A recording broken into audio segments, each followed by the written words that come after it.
8:25 de esta mañana y es tiempo de reflexión, de oración. Ayer compartíamos con un sacerdote de la Iglesia Católica, pero como que hay una diversidad en cuanto a las religiones, también queríamos tener otra de las aristas, Marcelo. Exactamente, estamos con el pastor Rubén Caballero que nos visita hoy. Pastor, buen día, gracias por tu tiempo principalmente en esta Semana Santa. ¿Cómo estás? Buenos días, Marcelo, Amalia, un saludo a la amable audiencia. Gracias por acompañarnos en este miércoles santo, pastor, y queríamos hablar un poquitito contigo también de la convocatoria que tienen ustedes para estos días. Sí, bueno, en estos días estamos realizando actividades como una cadena de oración, ¿verdad? Sí. Una vigilia, justamente porque es una semana reflexiva, ¿no? Y en ese tiempo de reflexión nosotros tratamos de ver los detalles, ¿verdad?, de esta semana, que son muy importantes, detalles muy importantes como la entrada triunfal a Jerusalén del Señor Jesús, que lo hizo en un burro, ¿verdad?, a diferencia de los grandes oficiales del Imperio Romano que hacían en carrozas, ¿no? Y podemos ver que el Señor Jesús, a través de esa entrada, a través de un burro, también él estaba demostrando que era una entrada humilde, sí, ¿verdad?, de humildad.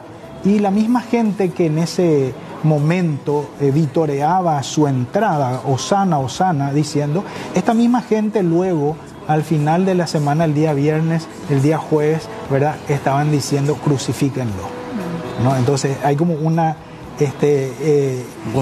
contrasentido allí, ¿verdad? Porque realmente esa misma gente que vitoreaba su entrada luego terminó por exigir su crucifixión, ¿no? Y eso realmente es una pena. Pero también entendemos de que la misma gente de aquel tiempo estaba esperando que Jesús resuelva el problema político, que los libere del Imperio Romano. Pero eso no sucedió, porque lo que realmente venía el Señor Jesús era liberar a los seres humanos del pecado, liberarlos espiritualmente. Pastor, es un momento en el cual creo que todos necesitamos más de acercarnos a Él, sea la religión que sea, porque estamos viviendo tiempos muy difíciles, ¿no? Así mismo. Resulta ser que el ser humano es cuerpo, alma y espíritu. Sí. Y si nosotros hacemos un balance de las 24 horas de nuestra vida diaria, sí, vamos a encontrar de que nosotros destinamos más tiempo a quizás nuestro cuerpo, a nuestras emociones, pero muy poco tiempo lo hacemos para el espíritu. Invertimos muy poco tiempo al espíritu. Trabajamos, dedicamos a la familia, hay veces que pasamos mucho más tiempo en recreación, en llenar nuestras emociones, y muy pocas veces nos sentamos a leer la palabra, a tener un tiempo de oración, ¿verdad?, en la búsqueda de lo espiritual. El ser humano es cuerpo, alma y espíritu. El espíritu está relegado, ¿verdad?, está relegado en el ser humano. Y lo que necesitamos es que el espíritu sea realmente el primero en atención. ¿Por qué? Porque cuando llegue el final de nuestros días, el espíritu nuestro es el que se va a encontrar en el reino de los cielos con el Señor, si así también nosotros hemos tomado una decisión de fe en Cristo. Ahora, ¿por qué es tan difícil muchas veces entender los mensajes que nos llegan? Nos gana el apuro, creemos que nuestra decisión es la que va a marcar el final de nuestra vida, cuando ya hay algo prácticamente predeterminado. Claro, pero resulta ser que también nosotros al nacer hemos aprendido lo que hemos visto en nuestros padres. Y entonces es como que seguimos lo mismo, 90% de lo que hemos visto en nuestros padres, nosotros volvemos a hacerlo. Y si nuestros padres no dedicaron tiempo al área espiritual, entonces probablemente también nosotros no lo dediquemos, a no ser que tengamos un encuentro verdaderamente con el Señor Jesús, para que nosotros podamos decir, debo invertir más tiempo en mi área espiritual, porque el área espiritual es el que se va a encontrar eternamente con Dios. Una persona que hoy por hoy está alejada de Dios, quizás un tanto confundida, ¿cuál es la recomendación que le podemos dar a esa gente? Y esa gente que está confundida, está alejada, muchas veces no quiere regresar, primero por vergüenza, segundo porque piensa que Dios no le va a perdonar. Sí. Pero claramente dice la palabra de Dios de que el que a mí viene, yo no le echo fuera. No está diciendo el Señor que las personas que son menos pecadoras yo las voy a recibir. A cualquier persona el Señor las recibe, cualquiera sea su condición. Uno podría decir, no, este pecó más, este pecó menos, humanamente. Sí. Pero para Dios no hay medida de pecado. Todos los pecados son iguales. Aquel que hasta dice una mentira piadosa, como muchas veces yo dije una mentira piadosa, ¿verdad? Sí. Pero sin embargo es un pecado. Para Dios no hay medidas de pecado, sino que el pecador que viene, el Señor lo recibe. Aquel que no cree, ¿verdad? Aquel que es ateo, dice, no, yo no creo en nada, creo solamente en la ciencia y para mí lo palpable es lo real. ¿Cuál es el mensaje? ¿Qué se le puede decir en este tiempo tan especial para todos? El que no cree, uno podría decir, bueno, no sabe lo que se pierde, ¿verdad? Porque vivir en el Espíritu es una llenura completa del ser humano. Muchas veces nosotros nos sentimos vacíos. Sí. Nos sentimos vacíos, es como que falta algo, ¿no? Pero eso que falta es justamente Dios, la presencia del Señor en nuestras vidas, llena nuestras vidas y nos da motivo para seguir adelante y un propósito. Ahora, fíjense que en esta Semana Santa uno podría decir, bueno, esta Semana Santa es quizás de tristeza, de dolor. Y claro, el Señor Jesús sufrió, fue torturado, su carne fue molida por amor a nuestras vidas. Y todos, cuando llega el día viernes, es como que nos ponemos en reposo y decimos, ahí el Señor Jesús murió. Pero hay algo interesante, que el domingo el Señor venció la muerte de cruz, y resucitó al tercer día. Y vive, reina y está sentado a la derecha de Dios Padre. Entonces lo que nosotros debemos entender como seres humanos es que el Señor Jesús vino con un propósito: morir por la humanidad para darnos la vida, porque su palabra dice, de tal manera amó Dios al mundo que ha dado a su Hijo único, para que toda persona que crea en Él no se pierda, sino que tenga vida eterna. Cuando habla de que no se pierda, es porque Dios no quiere que el ser humano se pierda. Y Él quiere otorgar un regalo precioso de la vida eterna. Y la vida eterna no es una vida eterna corpórea, es una vida eterna espiritual. Por eso dice su palabra claramente, el que cree en Él no se va a perder, sino que va a tener vida eterna. Ahora, ¿cómo creemos? A través de la fe. ¿Por qué? Porque la salvación de nuestras vidas es por la gracia. El escritor alemán Dietrich Bonhoeffer escribió un libro muy interesante, El precio de la gracia.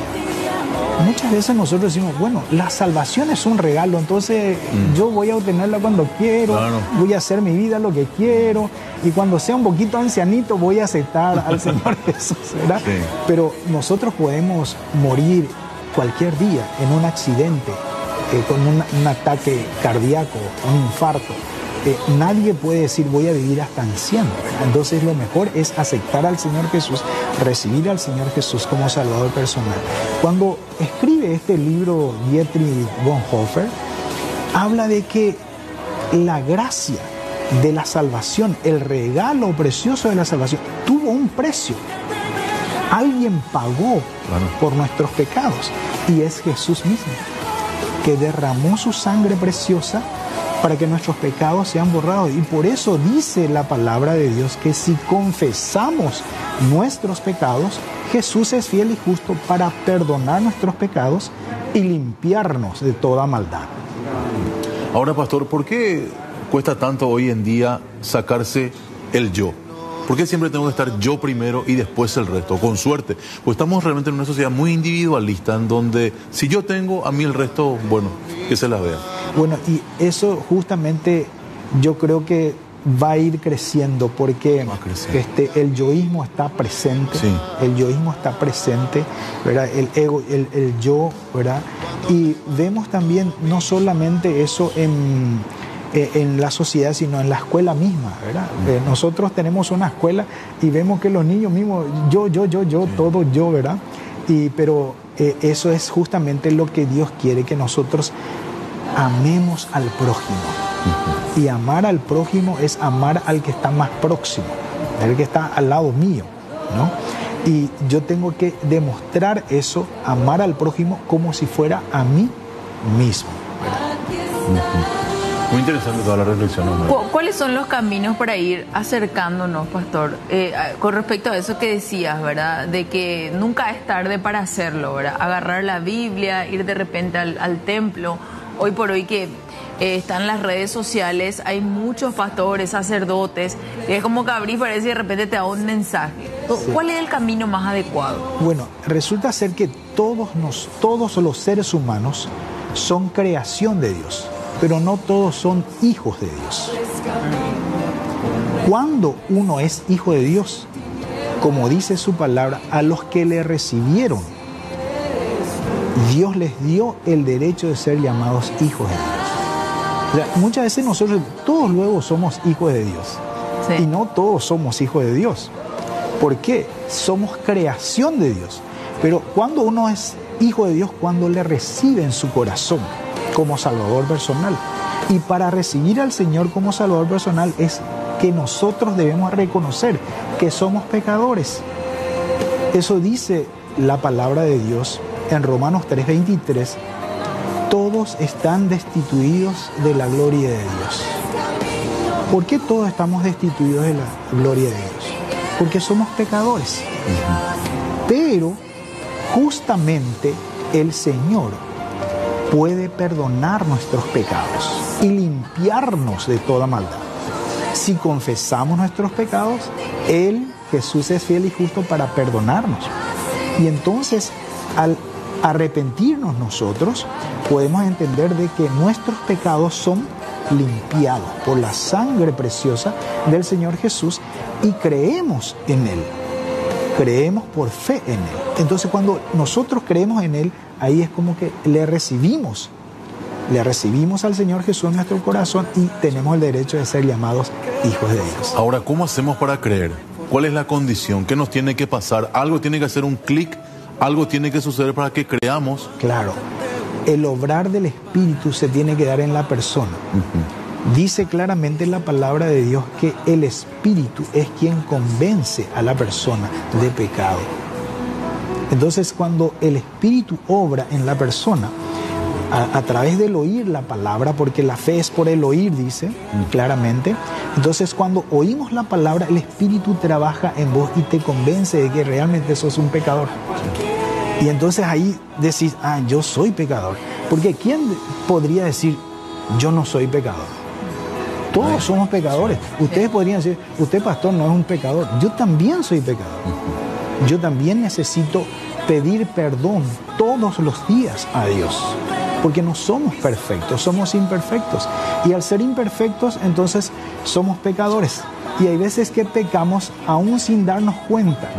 Y después, al final del día, nos damos cuenta que nos hemos equivocado en ciertas partes de la vida del día también, ¿verdad? Y cuando nosotros tomamos esa decisión de arrepentirnos de nuestro pecado, creer en Él, entonces el Señor escribe nuestro nombre en el libro de la vida. Y qué interesante que nosotros podamos entender que el Señor Jesús sufrió tortura, sufrió injusticia, su carne fue molida, sufrió escupitazos, empujones, ¿verdad?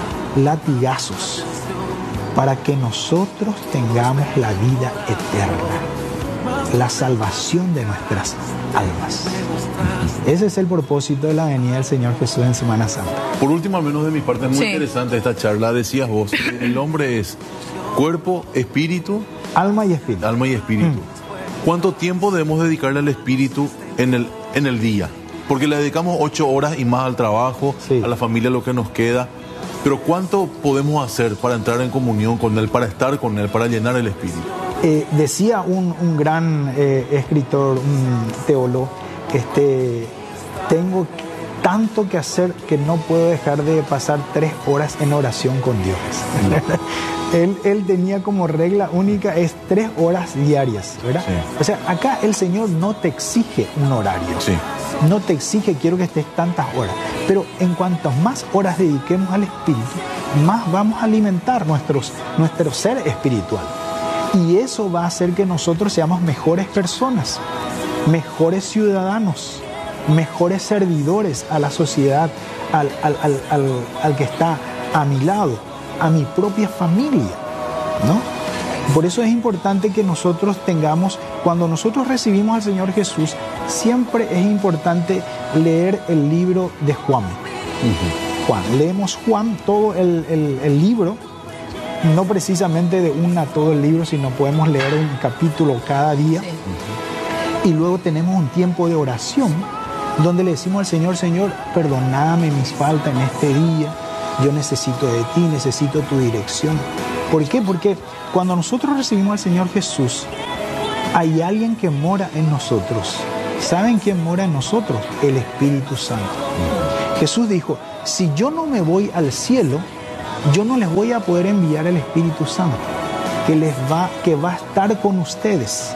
Entonces, el Espíritu Santo mora en nosotros porque nuestro cuerpo es templo del Espíritu Santo.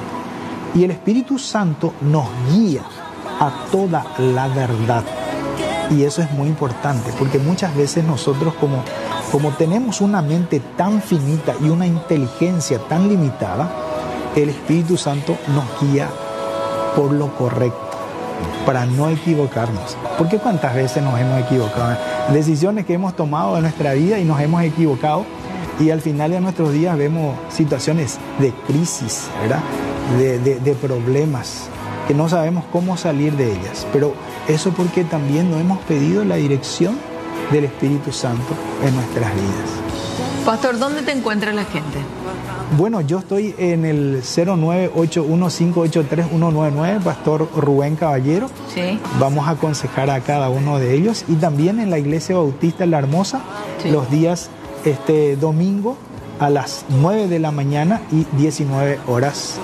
Iglesia Bautista La Hermosa en el barrio San Antonio, Lambaré. Interesante esto. Ayer tuvimos a un sacerdote católico, hoy tenemos a un pastor cristiano, y esto para que la gente pueda ver también, como ya decía Amalia, la amplitud de pensamiento, sí, que tenemos acá, porque al final es el objetivo de que cada persona que está del otro lado de la cámara, que se siente afligida, que necesita en este momento una voz de ayuda, pueda tenerla aquí. Así es que te agradecemos muchísimo por tu tiempo y esperamos una próxima visita, ¿te parece? No, cuando ustedes quieran. Marcelo, Amalia, les hago una última pregunta. Sí. ¿Ustedes dónde creen que van a ir al final de sus días?